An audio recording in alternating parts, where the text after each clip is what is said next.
Hello, everyone, and welcome back to another episode of the Simple Money Guys podcast, where we make money simple for you. I'm Greg, and as always, I'll be joined by John and Ryan. Join us today as we discuss some of the most essential money tips that'll help you take full control of your financial future. If you haven't yet, please give us a follow on Instagram, Twitter, and YouTube at the Simple Money Guys, and please leave us a review on Apple and Spotify podcasts. It helps us a tremendous amount. Cool. Before we start the episode, I just wanted to do a quick plug. This is a shameless plug. I've got a book coming out. So actually, if you're listening to this episode right now, the book will be out. And so I just wanted to touch on that before we get into the episode. But the book is called The Vee Way. It's a play on words to the highway. So it's basically like a road to financial independence. And it talks about basically how to achieve financial independence at an early age. It goes from ages 16 to 24, step by step, what to do, what not to do, all the mistakes I've made, all the successes I've seen, things like that. So it's kind of a personal story that goes into helping you as the audience as well. So that is actually coming out this Friday. So it'll already be out when you guys are listening to this podcast. Definitely go check it out. I think it's super valuable. It can help you, a friend, a family member, all that. I know Ryan had some good words for it too, so I really appreciated that, man. Let's go. Congratulations, Sweet, man. John. It's so awesome. Dude, I know you've been working on it so hard too, so that's super exciting. Dude, I'll tell you what, writing a book is so freaking difficult, man. And I know from experience, right? Yeah. It's like Tell us about it. Yeah, it's just like, obviously I started probably like 4 or 5 months ago actually.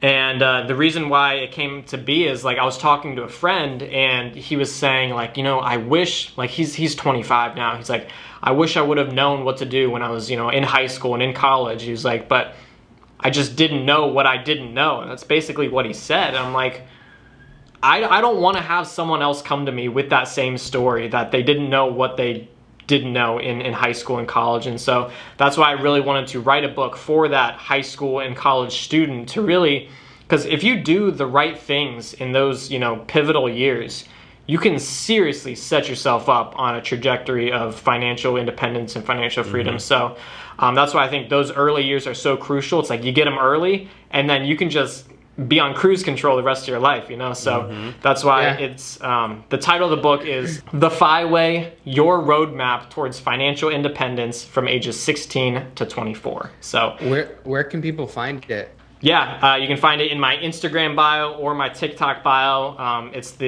right there in the link. It says buy my book, and I think it's really valuable for you guys. So what's the handle for anyone who hasn't been on your page yet? Yes, that's right. My handle is @JohnEFinance. You can find the book in my link in my bio, so definitely check that out.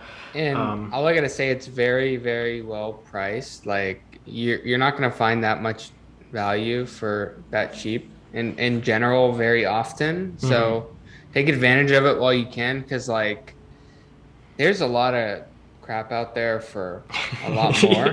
So go get a lot of value for a lot less.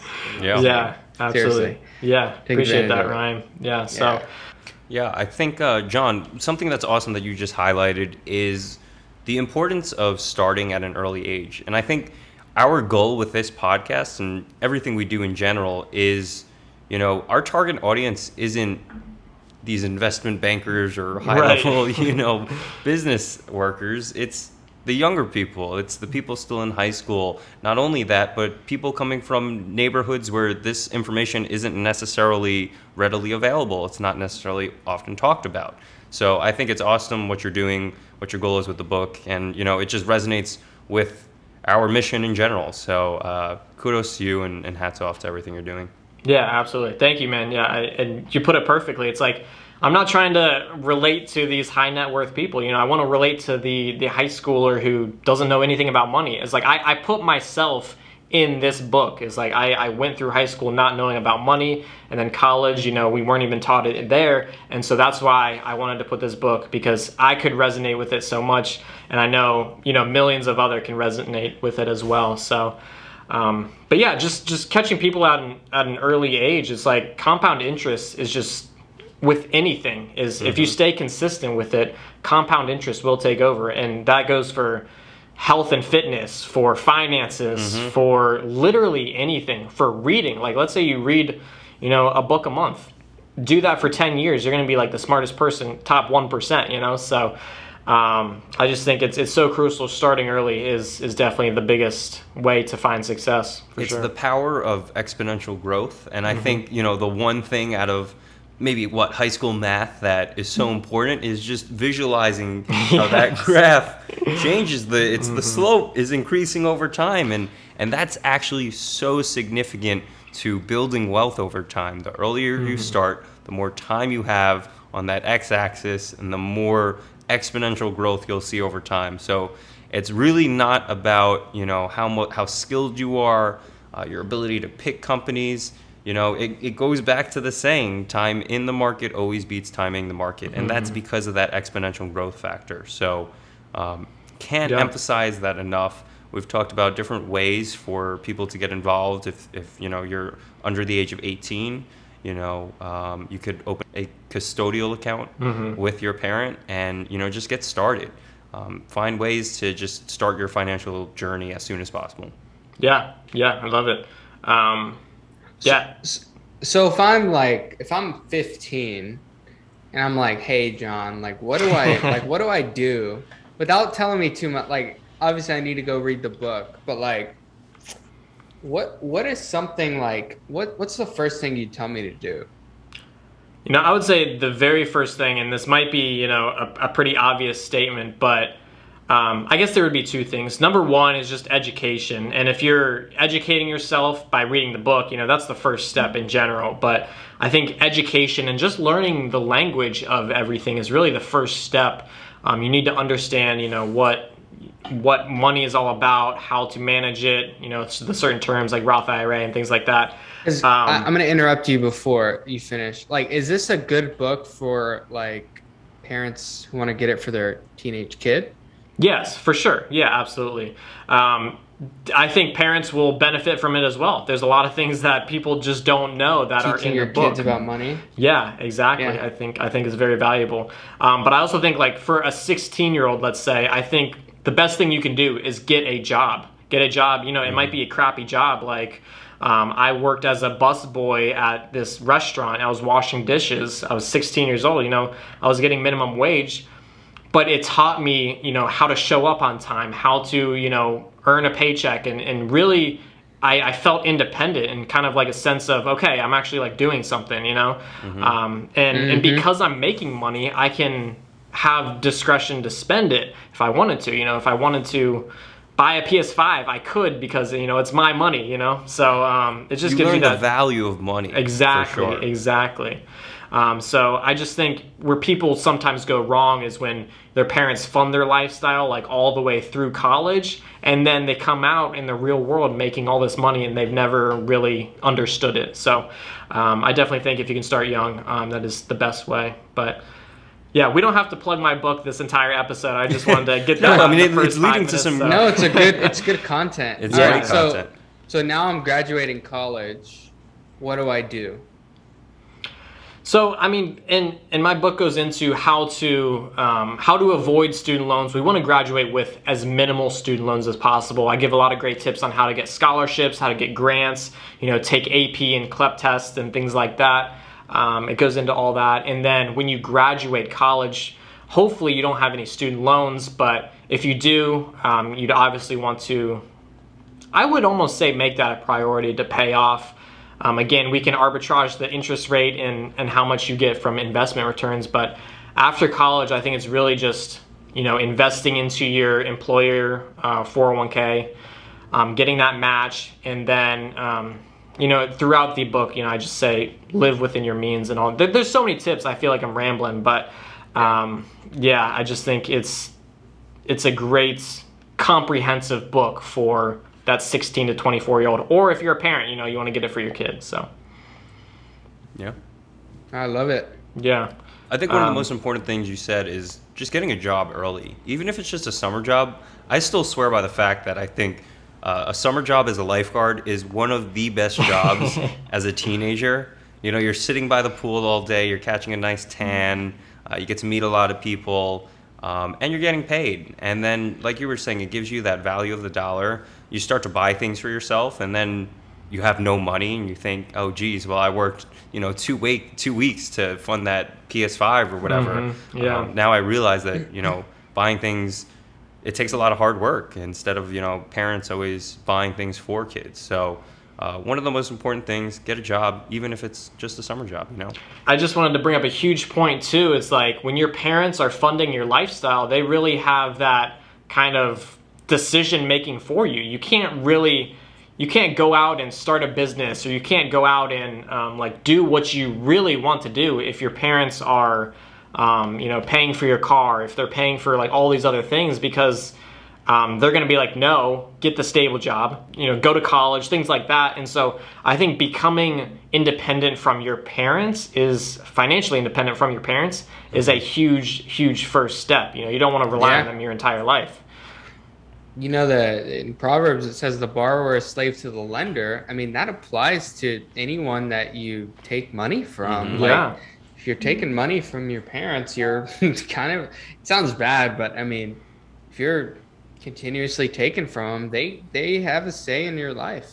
Yeah. But exactly. the moment you're in your decision making and the different things you do, right? But the moment you're not, it's just, you have a better relationship. Yep. Like it's just a different thing, and it's better for both parties to just be independent. Like your parents want that for you. They don't want you to, rely on them till you're 35, right? And that's just the truth. Yeah. Yeah. I think, Greg, you said, getting a lifeguard as a job. I did mention that is a great job for summer, whether it's high schoolers or college students. I also mentioned a job that I had was valeting cars. I thought that was a great job as well. It was nights and weekends, I could just drive cool cars. I would come home with a wad of cash each night. It was like I consistently call it one of the best jobs I ever had, because it was pretty awesome. So there's a lot of good tips in there. The worst job I had was probably being a bagger. When I turned 15, I was like a bagger at a grocery store. And I pushed carts too. I was one of those guys. And it was actually a great job because it taught me how much I hated monotonous, repetitive work. Yep. I was like, dude, I can't do this forever. I gotta go do something. I gotta get out of here. I gotta figure out my life. Yeah. Because otherwise I'm gonna be stuck here. So I was like, it was a great lesson. I wasn't making much. I was working very hard, and I hated it. And I was like, it was a really good lesson learned as a kid, because I'm like, this isn't what I want. Now I'm curious, John, what was the worst job that you've worked? I have to agree with Ryan. It was my first job. I was working as a busboy, like a dishwasher, basically. Running tables, getting greasy, getting just gross. You come home and you're just all like disgusting. And again, minimum wage. Like back then, it was like $8 an hour. It was nothing. And so yeah, that was. And actually, I think it's still $8 an hour. What are you talking about? Runner up would be. I worked for a moving company for like 3 weeks. I ended up quitting because I hated it so much. Oh my god, I hate moving. Dude, it's the worst. We talked a couple weeks ago about things that we have no problem paying for just for convenience, and hiring a moving company is one that I will, without a doubt, every single time that I move, which is one of the disadvantages of renting, by the way. True. I will happily pay for a moving company every single time, because moving, especially in apartment buildings in New York City, is just the worst. Oh, man. Yeah. But kudos to you for doing it for, a week? 3 weeks. 3 weeks. I mean, I wouldn't even last 2 days. So yeah. But like Ryan said, it was like I quickly realized, I was like, I need to actually do something with my life, because I do not want to be working for $10, $12 an hour moving furniture and all that. But it was pretty bad. I did not like it. Yeah. What's awesome is when you do that at a young age, it gives you have a lot of time to to go figure it out. Like whether you decide to go to school, you have free time to, figure out, am I going to college, trade school? Do I try to start a business now? Like you have a lot of time and freedom. And I mean, for a lot of people, like if you have, it doesn't apply to everyone, right? But if, you get food on the table at home, for those people, and, that gives you a really good opportunity to do that. So, so I was, I'd say I was lucky to, have parents that, supported me. And, I worked started when I was 15, because anything that I wanted, I had what I needed. Anything on top of that, I needed to work for. And I thought, I thought that was probably the best thing that could have happened for me. If I was given everything, who knows where I'd be today. So, and it's not to say if you're given a lot, you can't become successful. I'm not saying that at all. I'm just saying for me, that's what I think that was a very valuable lesson for me. I was just going to say one thing. I'm going to pass it back to you, Greg. I was just going to say to go on that, Gary Vee has a great quote. He says, if you've always been fed, you'll never be hungry. And it's like, if you're always given stuff, you're not going to have that drive and ambition to, create that better life for you. But I wanted to pass this back to you, Greg.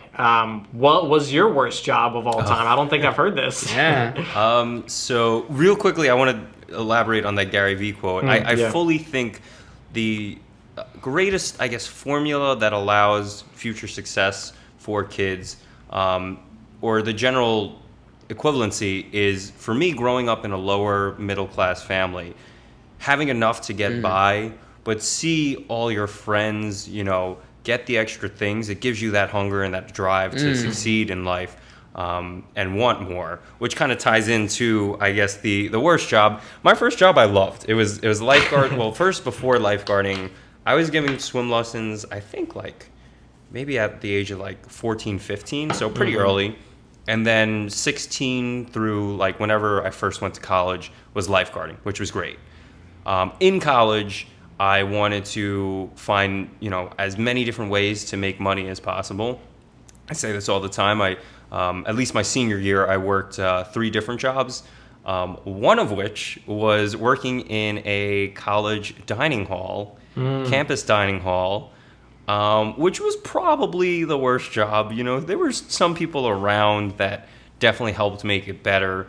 But, along the same lines of what you guys were saying, it became this like autonomous, just switch this mode on and repeat action A and B over and over and over and over again. And you're just staring at a clock wondering, okay, when's this shift going to end?